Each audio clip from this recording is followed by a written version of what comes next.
it's so hard to listen to that song and something new comes up every time, and even though it's like so difficult for me. I had this image, in my my cabinet. My children are here, so you'll know this, or go look at it when you get home.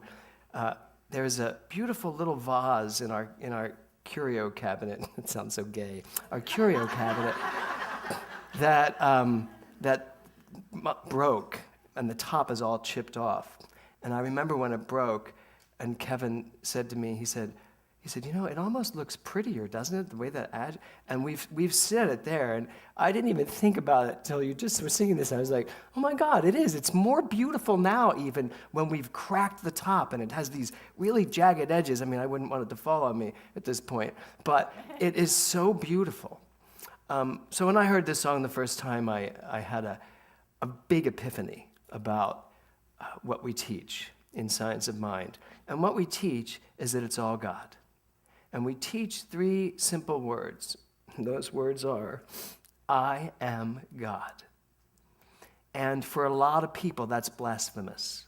It causes a lot of discussion and a lot of stress for a lot of people. Even here today, people are still having they're moving in that direction, but it's still difficult to stand in the I am God. And yet, if it's all God, everything is God. If it's all love, it's all this energy, this divine energy, obviously I am that energy. I can't be outside of it. It's all that. So I am God's just the logical next step. Now stepping into the power of that, the energy of that. So I hear this song, and I'm in London doing my I Am God talk to people that were, from many different countries represented there, that were all, this was very radical. And they sing their song, and again, I'm sitting there just tortured and crying and not knowing why I'm feeling the way I'm feeling, because I've never thought of myself as broken. And then I got it, and I was like, wait a minute. If it's all God, the brokenness is God. And just today, leaving after service at Westlake, a woman came up to me and said, do you believe that we're all broken in some way? I said, we love the song. I love the song. And she went on. She goes, but do you believe that we're all broken? And I said, no, I don't. I believe that we all come into this experience fully orbed as perfection itself. And then we do a lot of thinking. And we stumble and we fall and we make some choices and we break some vases and we break some promises and we create some habits and we find some addictions. And so I think along the way we break. But we spend our lives trying to fix what we've broken as opposed to loving what we've broken and moving on and not being afraid of it. So I know I asked you this morning, I want to ask you again, why did you write this song? And I know it's very personal. You don't need to share anything overtly personal unless you want to, because we're all good with that.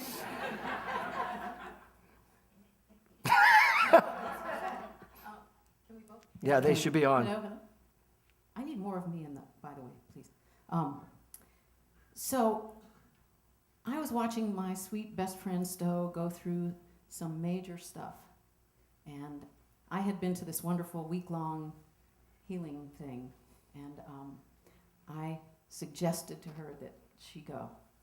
And the song was born there, wasn't it, Stowe? Well, when I came back, I think we came up with it. Yes. Yeah. I mean, the idea was born there. Yeah, the idea was born there because I was watching people who believe. I don't think that we don't certainly come in broken, but we get the idea somewhere along the way that we are. And that is because of the way we are brought up. And I had what I felt to be a very kind of traumatic childhood. And so I spent so much of my life believing that there was something wrong with me, that I was broken, that I need to hide it. Because God forbid you see that, your life is good, right? Your life is perfect, right? Yes. I mean, that's the way we feel as children, It's like everybody else has got a great life. I'm the only one who's messed up here. I know that's how I felt. So the lyrics, all my life I tried to hide the cracks within my soul. God forbid that you should see what no one else should know. The title of my talk tonight is Stepping on the Cracks. They talk about the cracks in our souls. And, for me, it's so obvious, being a young boy in Philadelphia in a Catholic family and struggling with an identity, to be able to say that part of me is not only not broken, but it is something to celebrate. Those weren't the words I knew back then. Back then, as a young man with sexual identity issues, knowing that I was interested in everything, at that time it didn't mean, oh my God, everybody's available to me. It was more, oh my God, I'm different than everybody else. And it was difficult to go through life that way, to feel less than. And the gay story is just a representation of everyone's story. Everybody has their own, what was it about you that made you feel different, made you feel less than? I love their idea about the cracks. We all have cracks. And this is the month we were to let those cracks open wide, even maybe crack a few more in the ground, and let them come out and look at them and say, okay, this about myself, I can love this. I don't have to feel anything about this but love.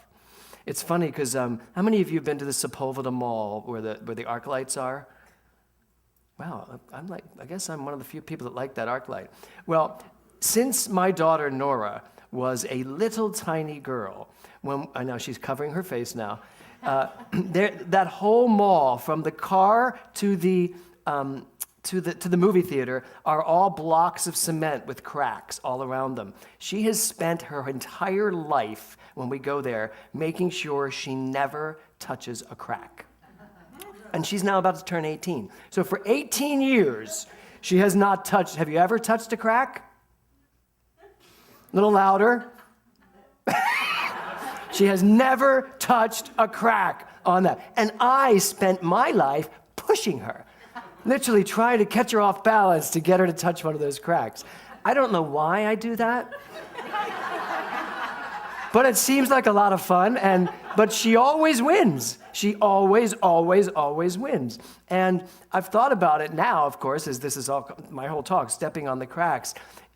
I think we spend a lot of our life really working hard not to step on any of those cracks in our life. God forbid anyone should see them. So I'm going to really spend my life as a balancing act, making sure I look perfect at all times. How many perfectionists do we have here? And the rest of you lie. Okay, so perfectionism. We think we have to be perfect as opposed to recognizing I am perfect with every crack I have. I am perfect. And that's not just a way to deal with the fact that there are these imperfections. No, because when Ernest Holmes said that, talking about the absolute and the relative, when he said the relative is the absolute at the level of the relative, he was saying everything is God, cracks and all. Everything. So tonight is a great opportunity for you to fearlessly look at your cracks, to look at what is inside of you that you're hiding. What is inside of you that you still haven't really let out? Because I think what happens is we spend our lives trying so hard to be that version of ourselves that we think we need to be. When you're out there trying to show, when you're dating. Anybody still dating? Or wanting to date? Yeah. Oh, I thought that, Jason. I said wanting to date and your hand went up. I'm surprised you didn't smack him. No, he meant they're still dating. But here's the thing. Here's what happens. A lot of people are trying so hard to be the person that you are going to love, that when they become that person that they've now put in their head is someone that will be lovable, you meet someone, but they're not meeting you. They're meeting the facade you've created of yourself so that you will be lovable. And therefore, it gets difficult for that person to ever really fully invest because there's just something missing, something going on. Because the truth is, I am in a marriage, I've been married now 29 years. And And I can honestly say, if Kevin were here tonight, I could ask him, what are my cracks? And he could give you that list so fast my head would spin. Because he knows them. Because I'm willing to show them to him. And he sees them. And he loves me anyway. And I could list his as well. And in fact, I'm going to, because he's not here. Could you imagine? No, but I could list his too, but I love him anyway. And I don't know about you, but I want to live in a world where my authentic self is the only thing I have to worry about being. Nothing else. I don't have to worry about pleasing you. I don't have to worry about making you love me. I don't have to worry about whether or not you think I'm any good. I just have to be who I am, warts, cracks, and all, and trust and know that is not only enough, it's God. Just the way I am. I should burst into, don't go changing. But it's not a Billy Joel night. It's a So Good night. So moving on. So we're about to move. Next week, I will be in Guatemala. I leave on Thursday night, and I'll be in Guatemala for a week. So next week, you get Reverend Karen Mitchell, who will be coming back. And yes, right? She'll be coming back and singing you into heaven and also speaking to our new theme, which will be Remember Who You Are. But I wanted to at least lean into that since I really wanted to start us off. So you're going to keep forgiving till Friday, and then you're going to keep forgiving. But remember who you are. So this line in their song, it says, beautiful brokenness, that's how the light gets in. Did you hear that lyric when they sang it? It's also how the light gets out. You know, a broken heart allows for the love to come out. So I love that whole concept. But remembering who you are, and Dr. Ellen said it perfectly. If you remember who you are, these two are trumped. They're not even relevant anymore. Because when you remember who you are, you only love, and there's nothing to forgive. So remembering who you are, day by day, I wake to someone I have never seen. Have you ever woken up and just said to yourself, God, who am I? How many of you have ever really posed that existential question, who am I? And really meant it? Come on, really? Really ask yourself, like, who am I? If I'm not my job, if I'm not my relationships, if I am not my financial status, if I am not my gender, if I am not my sexual whatever, who am I? If I'm none of that, who am I? Well, the answer to that is you are the divine energy of the universe, always creating and always moving forward, always unfolding perfectly. Now the question becomes, how do you tap into that and still allow for everything else? Ralph Waldo Emerson says this, and you all know this quote, what lies behind you and what lies in front of you pales in comparison to what lies within you. He also said this, life is an experiment. The more experiments you make, the better. So how many of you are good with experimenting with your life? I love Cherry Katz just went.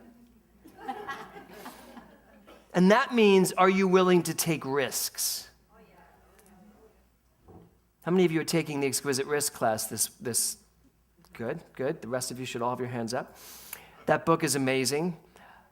Taking risks, being willing to step into the unknown and not, we had a beautiful expression of this morning. Mark, the guys that went skydiving, Mark got up and talked this morning about the 1, 2, 3 of skydiving, of taking a risk. And I'm going to try to repeat it and see if I can get it. So it's like, you come up here for a minute. He didn't know I was going to ask him this, but since he's here, just tell them. All right, I changed this around to apply to life. Take notes. It's not 1, 2, 3. I do know what it is, but 1, 2, 3. I'm like Ellen. I sort of get it.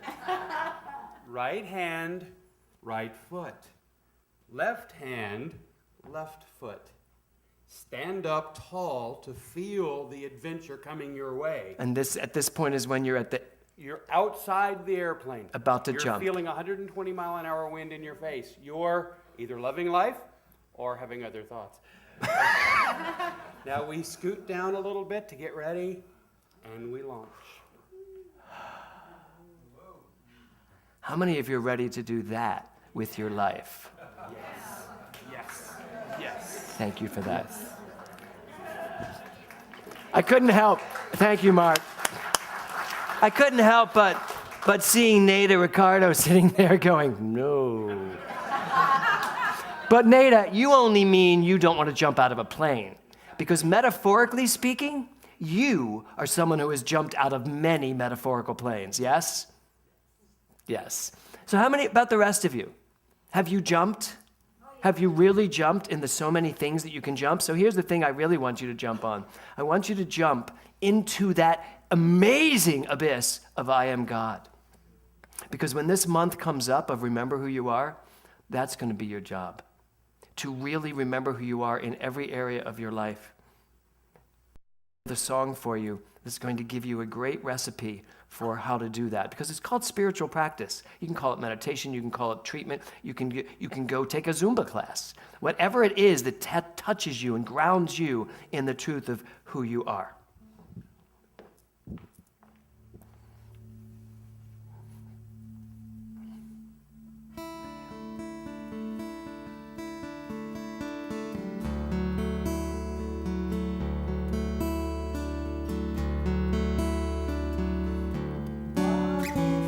A prayer is not a plea, a desperate call with tears that fall on bended knee. But breathing out, and breathing in, it's God in me that lives and breathes, my trusted friend. My life is a prayer that God is praying. My thoughts are words that God is saying. My laughter is the sound of angels playing. My life is a prayer that God is praying.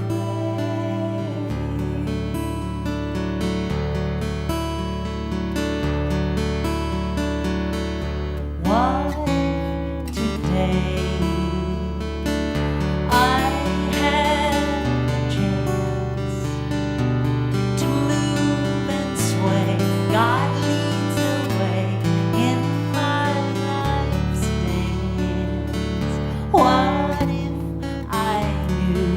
if I knew, without a doubt, no need to fear. God's right here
as I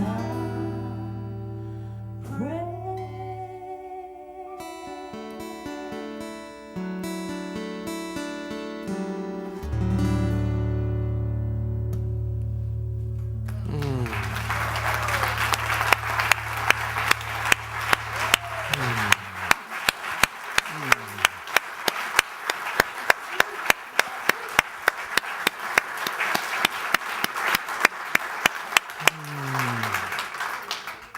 So, very quickly to close this, I believe that the 15 years of ministry that I have stepped into brings me to this moment in time when I'm ready to let my life be a prayer. When I am ready to step into a way of living that allows for what I know to be true, which is that everything coming out of my mouth, everything going through my mind, every desire, every thought will have its equal play in the world of form. Therefore, it's time to really be cognizant of what comes out of these lips, what goes through this mind. So that's what this month will be about. Remember who you are, because that's who we are. And this song so eloquently and so beautifully says this, that my words are God's words, my thoughts are God's thoughts, and not some God out there, but this God. That's who I must be. That's who I must step up into consciousness as. And that's our task this month. And you know what? If you fail at it every now and then, I always say if your first thought's not a godly thought, make sure the second one is. If your second one isn't, make sure the third one is. If the third one isn't, call a practitioner. So I would just like to close by asking you to help me in thanking these two amazing women.